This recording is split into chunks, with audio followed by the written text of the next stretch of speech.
The meteor shower wasn't supposed to happen tonight. Dr. Maya Patel frowned at her instruments, adjusting the calibration on her atmospheric monitoring equipment. The remote Canadian research station was supposed to be recording normal wildlife migration patterns, not celestial events. Yet there it was, a streak of light cutting across the night sky that made her breath catch. "That's not following any normal trajectory," she whispered, abandoning her equipment to race outside. The frigid November air bit at her cheeks as she watched the object slow, impossibly, unnaturally slow, before crashing into the dense forest about 2 kilometers from her station. Protocol was clear. Unknown phenomena were to be reported immediately to headquarters. But headquarters meant Colonel Driscoll, and Driscoll meant military intervention. Maya's hand hovered over her satellite phone before she made a split-second decision that would change everything. The hike through the forest was treacherous in the dark, but Maya's headlamp carved a path through the underbrush. Snow had started falling, which would cover any traces by morning. Perfect. The thought surprised her. Why was she already thinking of concealment? The crash site glowed with an eerie blue light. What she found wasn't a meteor, but something manufactured, sleek, metallic, and unmistakably not of Earth. A vessel roughly the size of a small car had carved a furrow through the forest floor, steam rising from its hull as it cooled against the snow. "Hello," Maya called out, immediately feeling foolish. What was she expecting? A response in English. A panel on the side of the craft slid open with a hydraulic hiss, startling Maya backward. She fumbled for the tranquilizer gun she carried for bear encounters, though she doubted it would do much good against whatever might emerge. The figure that tumbled out was humanoid, shockingly so. Female in appearance with silvery blue skin that seemed to shimmer in the moonlight. Her features were delicate, almost ethereal, with eyes far larger than human eyes should be, irises the color of amethysts. She wore what appeared to be a form-fitting uniform made of a material Maya couldn't identify. Most striking was the fear in those alien eyes. The being crawled backward away from Maya, raising her hands in a universal gesture that needed no translation. "Please don't hurt me." "It's okay," Maya said softly, holstering her tranquilizer gun. "I'm not going to harm you." The alien woman, for she certainly appeared female, spoke in a melodic language that flowed like water. When Maya shook her head to indicate she didn't understand, the being touched a device on her wrist. After several adjustments, she tried again. "Asylum," she said, the word heavily accented but unmistakable.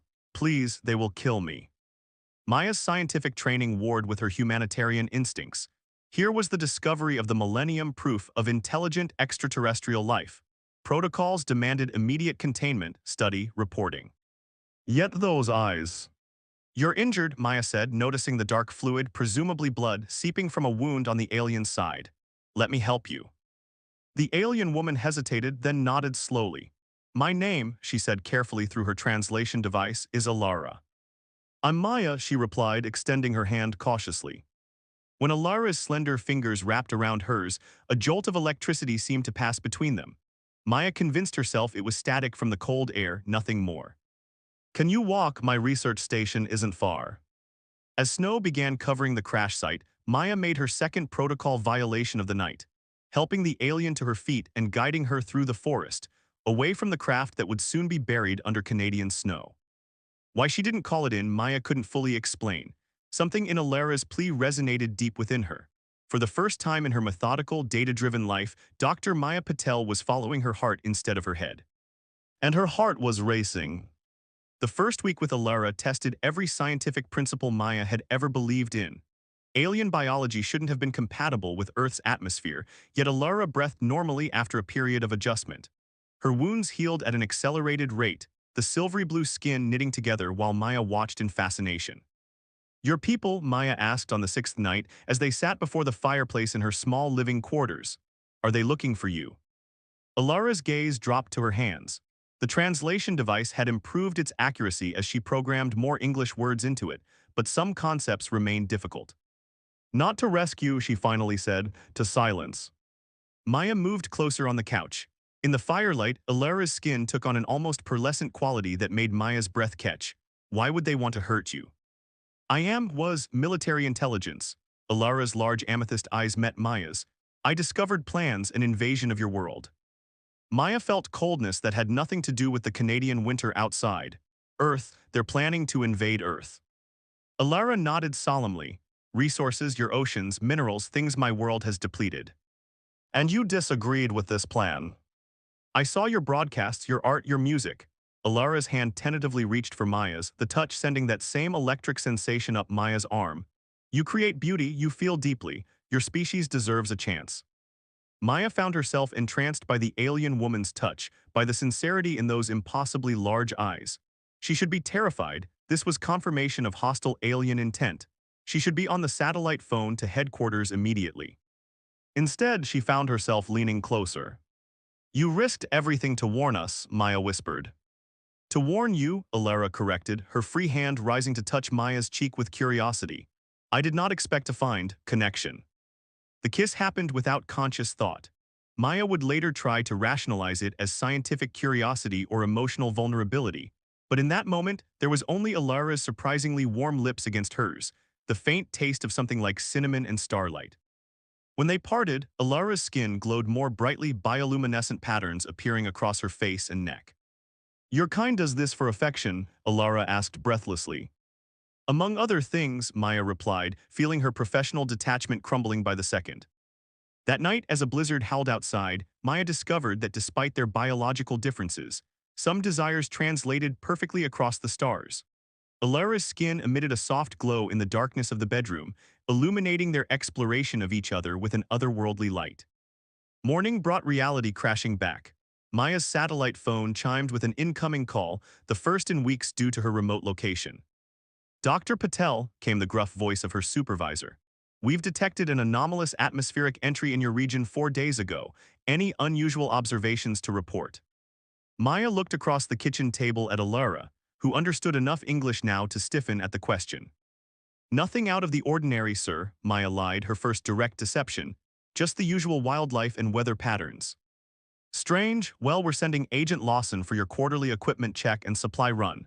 He'll be there in 3 days. After hanging up, Maya slumped against the wall. 3 days, they're sending someone in 3 days. Alara approached, taking Maya's hands. I should leave, I put you in danger. No, Maya said fiercely, surprising herself with the intensity of her reaction. We have 3 days to figure this out. If your people are really planning an invasion, we need proof to take to the authorities. What remained unspoken hung between them, that in just 1 week, Alara had become more than a scientific curiosity or even a refugee. The night they had shared had changed everything. There is proof, Alara said quietly. In my escape pod, the military plans, fleet positions, everything, but the craft will have security measures. Anyone but me attempting to access it would trigger self-destruction. Maya pulled Alara close, inhaling her strange, intoxicating scent that reminded her of thunderstorms and ozone. Then we retrieve it together, before Agent Lawson arrives. As they held each other, Maya wondered which she feared more, the alien invasion that threatened her world, or losing the alien woman who had so quickly claimed her heart. Agent Marcus Lawson arrived a day early, his government-issue snow vehicle growling up to the research station just as Maya and Alara were preparing to retrieve the data from the escape pod.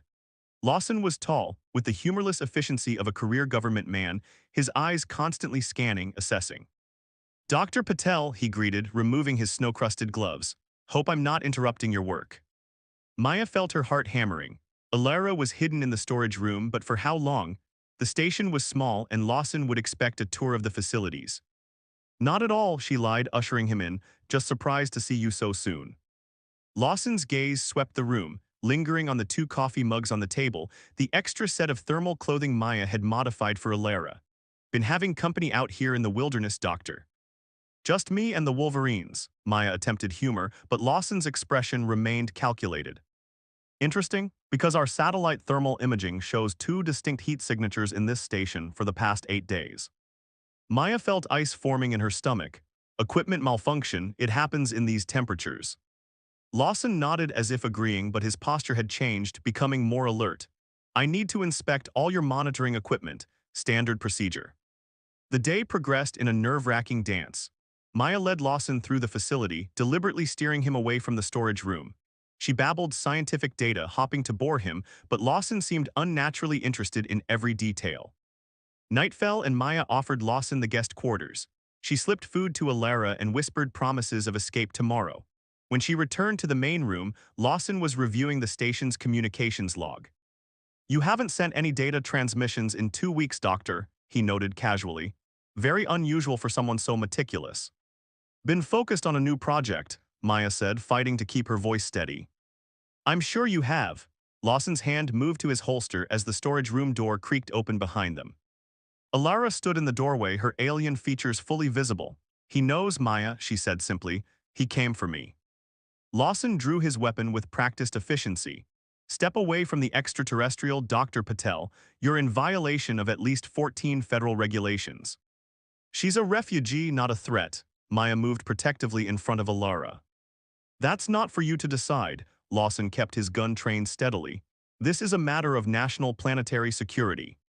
What happened next occurred in a blur of motion. Alara moved with inhuman speed, disarming Lawson before he could fire. The agent responded with combat training, but Alara's alien reflexes gave her an advantage until Lawson landed a stunning blow. Stop! Maya grabbed Lawson's arm as he reached again for his weapon. The struggle sent all three crashing into Maya's equipment. Sparks flew as electrical systems overloaded. In seconds, flames engulfed the dry wooden walls of the station. The fire suppression system activated, dousing them all, but the damage was done, both to the station and to any hope of secrecy. We have to evacuate, Lawson ordered, professional even now. My vehicle has a secure containment area for the alien. Her name is Alara, Maya snapped, helping the injured alien to her feet. And she stays with me. Lawson's cold laugh held no humor. Look around you, Doctor, your career is over. You've harbored an alien invader, destroyed government property, and assaulted a federal agent. Coming quietly is your only option. Outside, the flames illuminated the snowy landscape as Maya faced an impossible choice. The station was lost. Without shelter, they'd freeze within hours. Lawson's vehicle was their only chance of survival, but it meant Alara's capture. Maya, Alara whispered, her voice weak from the fight. The pods, the evidence. Without it, they won't believe why I came. Before Maya could respond, the distant sound of helicopters cut through the night. Lawson smiled grimly. Backup, called them the moment I confirmed 2 heat signatures. In the chaos that followed, Maya found herself separated from Alara, watching helplessly as hazmat-suited operatives secured the alien in a containment unit. The last glimpse she had of those amethyst eyes was through a reinforced window as Alara was loaded onto a helicopter. Maya herself was escorted firmly to a separate aircraft, Lawson's words ringing in her ears.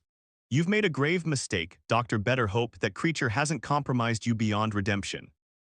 As the research station burned below them, Maya closed her eyes, remembering Alara's touch, her warmth, her warnings. Whatever happened next, she knew with absolute certainty that her heart remained with the silver-skinned woman who had fallen from the stars.